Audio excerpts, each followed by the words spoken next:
I left my jacket on the chair. That detail shouldn't matter, but it does, because when I came back for it 10 minutes later, my wife was already pretending I had never been there. The jacket was still warm when I touched it. That's how close I'd been. That's how recently I still existed. I remember thinking I'd only stepped away to the bathroom, or to get air. Or maybe I just needed to stand somewhere my wife wasn't actively ignoring me. I don't even remember which excuse I used, because all my excuses had started sounding the same lately, even to myself. When I returned, the chair was empty. The jacket was slung over it like a forgotten prop. And my wife, Rena, was no longer standing where I'd left her. She was on the dance floor. Not alone. I didn't freeze. I didn't gasp. I didn't storm over like people in movies do. I just stood there, holding the sleeve of my own jacket, watching her sway to music I hadn't noticed until that moment. Her back was to me. That part mattered too.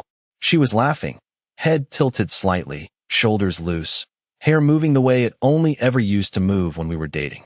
Her hand rested casually on a man's shoulder like it belonged there, like it had always belonged there. I waited. I genuinely waited. I told myself she'd turn around any second. She'd spot me. She'd flinch. Maybe smile awkwardly. Maybe mouth, "I'm sorry." Something. Anything that acknowledged I was still part of the room. She didn't. Not once. The man she was dancing with leaned in and said something into her ear. She laughed harder, the kind of laugh that comes from your stomach. The kind I hadn't heard in years. The kind that used to be mine. I looked around to see if anyone else noticed how invisible I had become. They did. They just didn't care. People stepped around me to get closer to the dance floor. Someone bumped my elbow and muttered sorry, without realizing I was standing completely still, like a coat rack. A server asked if I needed another drink. I shook my head, even though my glass had been empty for a while. I don't know how long I stood there. Long enough to start feeling stupid. Long enough to realize I was waiting for permission to exist. Rena spun once, slow and deliberate, her hand sliding down the man's arm. When she faced my direction, my chest tightened. This was it. This was the moment she'd see me. Her eyes passed right over my face. Not past me, through me. She smiled at someone behind me. Maybe a coworker. Maybe no one important. And then she turned back to him, resting her forehead briefly against his cheek, like it was the most natural thing in the world. That was when something inside me finally gave up. Not snapped. Not exploded. Just stopped trying. I draped the jacket back over the chair exactly the way I'd found it. I straightened the sleeve. I even smoothed the fabric like a polite guest cleaning up before leaving. Then I walked away. I didn't announce it. I didn't wait for the song to end. I didn't want a confrontation. I wanted absence. I wanted to see if she'd notice silence more than she noticed me. I was almost at the exit when I heard heels stumble behind me. "Wait, what are you doing?" Rena's voice cracked, sharp with panic. I didn't turn around, because for the first time that night, she was the one afraid of being unseen. I could hear her heels catching on the carpet behind me as I pushed the double doors open. I don't know what I expected her to say. "I'm sorry." It's not what it looked like. But when she finally caught up, gasping like she'd run a marathon, she didn't say either of those things. "Arnold, where are you going?" she asked, breathless and irritated like I had embarrassed her. I didn't answer at first. Not because I didn't have words, but because I didn't trust what would come out. My mouth was dry, my chest was tight, and I felt like if I started talking, I might not stop. I might spill every thought I'd swallowed for the last 6 months. Instead, I just said home. She scoffed. Actually scoffed. "Are you serious? You're making a scene." I turned then, slowly, and what I saw wasn't guilt, it was nerves. Not because she had hurt me, but because people had started to notice. 3 of her co-workers had come out into the hallway. One was pretending to scroll through his phone. Another was definitely eavesdropping. And the third, well, he was the problem. Clint. Or as I now knew him, Clint Chambers, head of marketing, 5 years younger than me, divorced twice, and the kind of man who thought boundaries was a suggestion, not a rule. He stood by the ballroom door like this was just another break between songs. Like he hadn't just spent the last 10 minutes dancing with another man's wife, while that man stood 15 feet away, unraveling. Rena noticed me staring at him. She stepped between us like she was blocking a fire I hadn't started. "It was just a dance, Arnold," she said in a hissed whisper. "You're being dramatic." Dramatic. That's what she said to me. Not heartbroken. Not humiliated. Not confused. Dramatic. I laughed. Not because it was funny, but because it was all so predictable. I'd been walking on eggshells for months, trying not to be the jealous husband, trying not to be insecure. Every time she came home late, I believed her. Every time her phone buzzed and she turned the screen away, I pretended not to notice. And tonight, I finally saw it. All of it. In high definition. And the only thing she could say was that I was overreacting. "You didn't even look at me," I said, and my voice cracked like glass. Not once. She opened her mouth to reply, but paused when Clint stepped forward. "Is everything okay here?" he asked. Not to me, of course, but to her. She turned to him, and I saw it. That flicker. That brief, too slow hesitation. The one that says, "Please don't make this worse." That's when I understood something I wasn't supposed to understand. This wasn't the first time they'd danced. And I wasn't supposed to be here long enough to see it happen. I was never supposed to come back for my jacket. I took a deep breath and looked at both of them. "You know what's worse than being disrespected?" I said. "Being erased." I turned again, this time for real. She didn't follow. Clint didn't move. I made it all the way outside to the valet stand before I realized I hadn't even brought the car. We'd come in hers. I stood there in the December air, watching couples leave, arms linked, coats draped over shoulders, and I had never felt more single in my life. And just when I thought the night couldn't twist any deeper, my phone buzzed. It was a message from an unknown number. It said, "You don't deserve this. Check the back hallway cameras. 8:32 p.m. A friend." I blinked at the screen. What hallway? Who was this? And more importantly, what exactly happened at 8:32 p.m.? I stared at the text on my screen like it was a bomb with no timer. I must have read it 5, 6, maybe 10 times. "You don't deserve this. Check the back hallway cameras. 8:32 p.m. A friend." My first thought? A prank. My second? Maybe I was finally going crazy, spiraling into paranoia like one of those Reddit stories I used to mock. But then my third thought hit like a shovel to the chest. Someone else saw what I saw, and more. I didn't move for a full minute. The cold air was biting now, wind whipping around the corner of the building, but I couldn't feel it. All I could feel was the weight in my stomach shifting into something heavier, something sharper. The ballroom was still buzzing behind me. I could hear the muffled beat of another song leaking through the windows. Probably another dance. Maybe she was back on the floor. Maybe Clint was still beside her. Maybe she was laughing again. The image made my throat tighten. I checked the time. 8:49 p.m. The message said 8:32, which meant whatever happened after I stepped away, but before I returned to the ballroom to grab my jacket. That 7-minute window suddenly felt massive. What the hell had I missed? I wasn't sure why I walked back inside. Maybe curiosity. Maybe something darker. Like I needed to hurt more, needed to peel the bandage off the illusion of our marriage completely. Either way, I entered through the side entrance this time, avoiding the main ballroom. I didn't want her to see me. Not yet. The hallway behind the ballroom was mostly empty. Just beige carpet, old hotel paintings, a staff-only door at the end, and a small security camera blinking above the corner near the service elevator. I stared up at it. 8:32 p.m. Was that the hallway? I hesitated outside the banquet office, unsure of what to even say. A young guy in a vest, probably an event staffer barely old enough to shave, looked up at me and asked, "Can I help you?" My voice was shaky. I leaned in and said quietly, "I think I lost something out by the service elevators. Could I just check the camera real quick? Just to see which direction I walked?" He narrowed his eyes a little, but he didn't say no.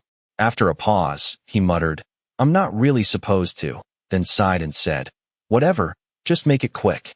He opened a door behind the counter, and I followed him into a cramped office that smelled like cold pizza and cheap cologne. He tapped a few keys, pulled up the timestamp, and suddenly there it was, grainy black and white footage of the back hallway, angled low, but clear enough. The time clicked forward. 8:31:43. 8:32:01. And then they appeared. Rena and Clint. She was dragging him by the hand. Her eyes wild. His face flushed. She looked over her shoulder once, and I saw it. Guilt. No, not guilt. Urgency. Then they stopped. Clint leaned against the wall, and she stepped toward him, placing both hands flat on his chest. She was speaking, fast, animated, then grabbed his lapel and pulled him closer. I felt my knees go weak. They didn't kiss. Not on camera. But they got close. Her face tilted. His hand brushed her waist. Then, just as quickly, she stepped back, smoothed her dress, and glanced down the hall like someone might have seen. And just like that, they were gone. The footage only lasted 20 seconds. But it was enough to tell me one thing. This wasn't just a dance. I left without thanking the kid. My thoughts were crashing into each other. The anger, the sadness, the crushing realization that I had proof, but no idea what to do with it. When I stepped outside again, the cold didn't even register anymore. My phone buzzed once more. Same number. New message. She lied to you about tonight. She's been lying for weeks. You're not crazy. Check her texts. I didn't know who this person was, but I knew they were right. Because when I finally opened her messages, the ones I wasn't supposed to see, I found something that made my breath catch. It wasn't Clint who was the problem. It was someone else entirely. And suddenly, I realized this wasn't the beginning of her betrayal. It was the end of her cover-up. The messages weren't hard to find. She never deleted anything from her texts. She just gave everything a label I wouldn't question. Lisa G. Work was one of them. I always assumed Lisa was one of those annoying HR girls who overshared on Zoom calls. That's what Rena told me, anyway. But I opened the thread, and the first thing I noticed was that Lisa was very interested in seeing Rena late at night. Too interested. And Lisa wasn't Lisa. It was her boss. Malcolm. Married. 2 kids. Mid-40s. A guy I had shaken hands with at last year's holiday mixer. While he told Rena she looked stunning in that exact slow, inappropriate tone that men like him use when they think other men don't pick up on it. He was always just supportive, according to her. Mentoring her career. Helping her navigate leadership. I bought it because I wanted to believe her. I wanted to believe us. But the messages were crystal clear. Your husband suspect anything yet? LOL. Wish I could see you tonight instead of dealing with my in-laws. Don't forget what you promised after the gala winking face. I felt sick. Cold. Like the floor had fallen out from under me and I was just suspended in space. My hands were trembling as I scrolled. There were weeks of this. Maybe more. I didn't want to know how far back it went. I already knew enough to understand that everything I thought was happening, all the little doubts I'd buried, were real. Clint. Clint was a decoy. A useful distraction. The type of guy people expected her to flirt with in public. Someone flashy, obvious, a distraction from the real secret she was hiding in her phone under the name of a fake coworker. She'd played me, and she was good at it. My breath caught as I read a message sent just 2 hours before the gala started. Don't worry, he won't be paying attention tonight. I've got it handled. I had no idea if she meant Clint or me. Maybe both. That's when it hit me. She hadn't just erased me on the dance floor. She'd been erasing me for months. Quietly. Strategically. Making me feel like I was distant, like I was the problem, so she could live this little double life without consequence. But someone out there, someone anonymous, wanted me to know. And they weren't finished yet. Because exactly 10 minutes later, I got another message. Malcolm's wife knows. And she's coming tonight. I stood just outside the ballroom, phone still in my hand, that last message burning into my skull. Malcolm's wife was coming. Tonight. To this hotel. I didn't know who had sent the warning, or why they were helping me, but I suddenly realized I wasn't the only one being played. Rena wasn't just risking our marriage. She was dragging someone else's family into the mud, too. I should have left. I should have walked to the street, called a cab, gone home, and started packing. But instead, I went back inside. The music was still going. The crowd was looser now, drunker, louder. Rena wasn't on the dance floor anymore. I spotted her at a high-top table near the bar, laughing with Clint and another woman from her department. Her glass was full again. Her smile looked real. Too real. Like nothing in her world was shaking, while mine was crumbling beneath me. She didn't see me. Good. I scanned the room, heart pounding, unsure what I was even looking for. And then I saw her. She walked in wearing a wine-colored coat over a plain black dress. Mid-40s. Blonde. Stern eyes. Purpose in her stride. She didn't look like someone here to network. She looked like someone here to end things. Malcolm followed behind her, maybe 10 steps back. His face was pale. Panicked. I don't even think he realized I was watching from across the room. I watched his wife stop just inside the ballroom entrance, her hands balled into fists, eyes scanning the crowd like a hunter entering a forest full of prey. I didn't even know her name, but I could see it clearly. She knew. Malcolm tried to touch her elbow. She shook him off without a word. And then, without hesitation, she marched toward the bar, directly toward Rena. I swear the entire room slowed down. Clint noticed her first. He stepped back. Rena turned, still mid-laugh, and then froze. Dead still, like a statue in a wax museum. Rena, Malcolm's wife, didn't raise her voice. She didn't have to. You dropped something. And then, in front of everyone, she pulled a folded printout from her coat pocket and slammed it on the bar. It was a screenshot from a text thread. I couldn't see the words, but I didn't have to. Rena did. Her face drained white. I stepped closer. People were staring now. Phones were out. Someone whispered her name, then his.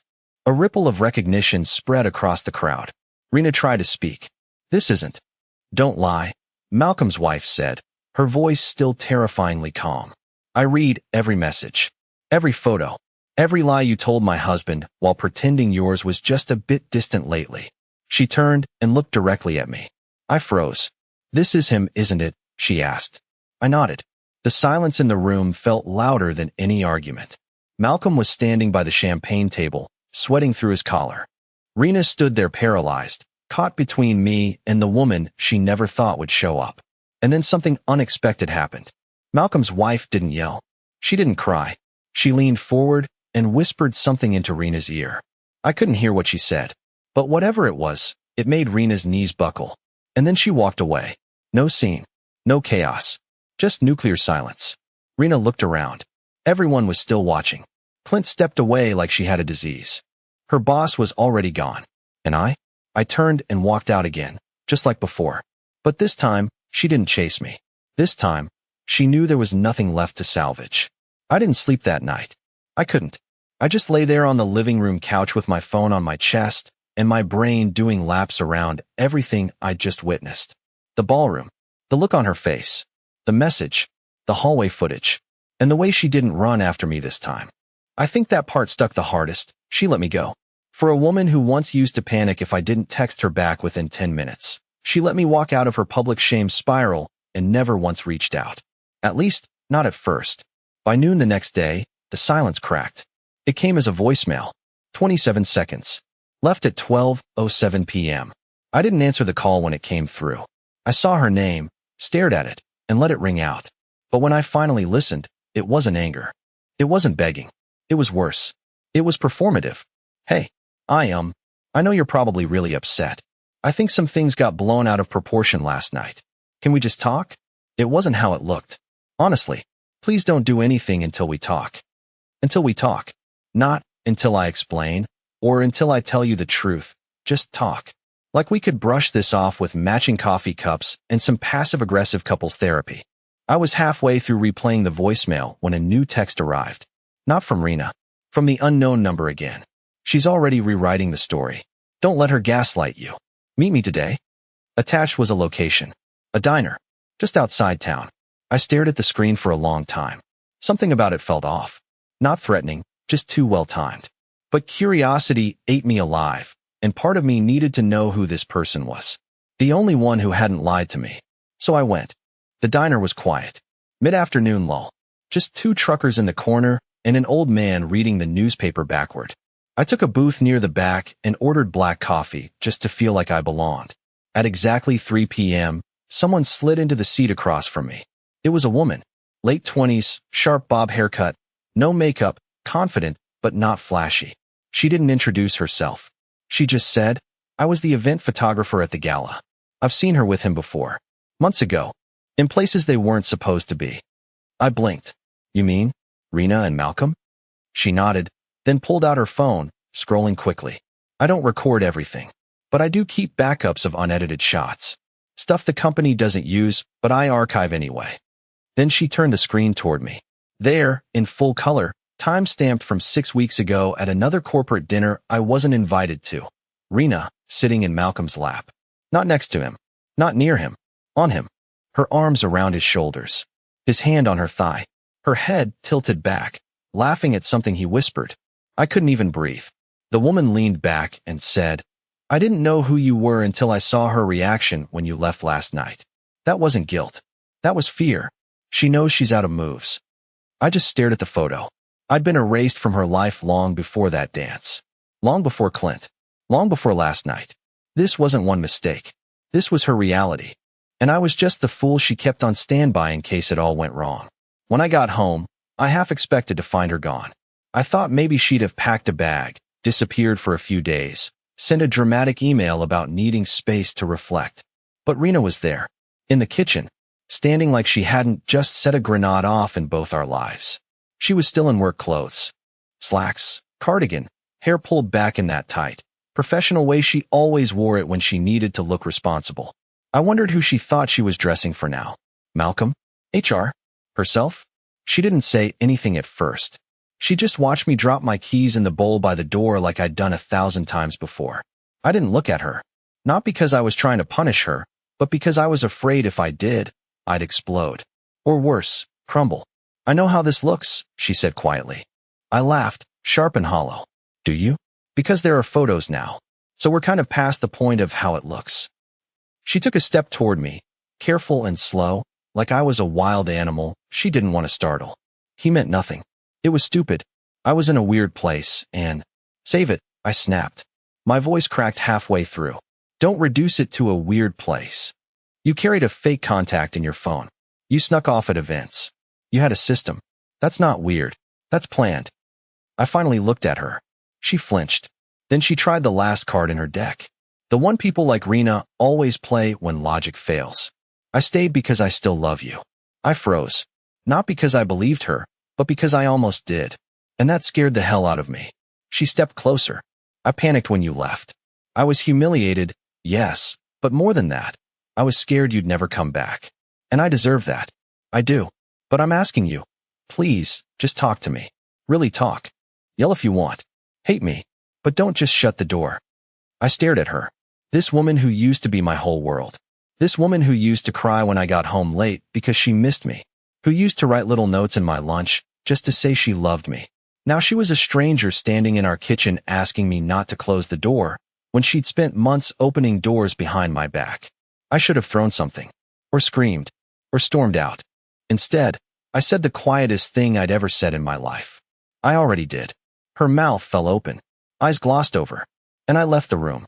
Not out of anger, but because I realized something no one had ever told me about betrayal. It doesn't always end with fireworks. Sometimes it ends in a whisper, in the soft sound of someone giving up. That night, I didn't sleep on the couch. I slept in the guest room.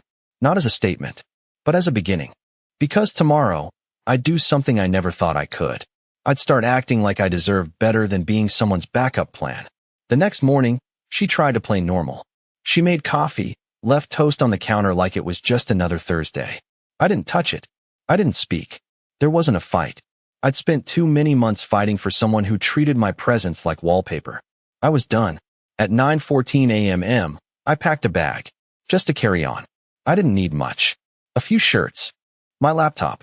My dignity, or what was left of it. I walked right past her as she sat frozen on the couch. Her mouth opened slightly, but she didn't say my name. Maybe she knew this time.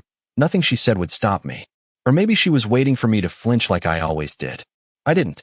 I stayed at a friend's for a while. Everett. We hadn't talked much in recent years, but when I called, his first words were, "You good?" I wasn't. But hearing that question from someone who actually meant it reminded me I could be.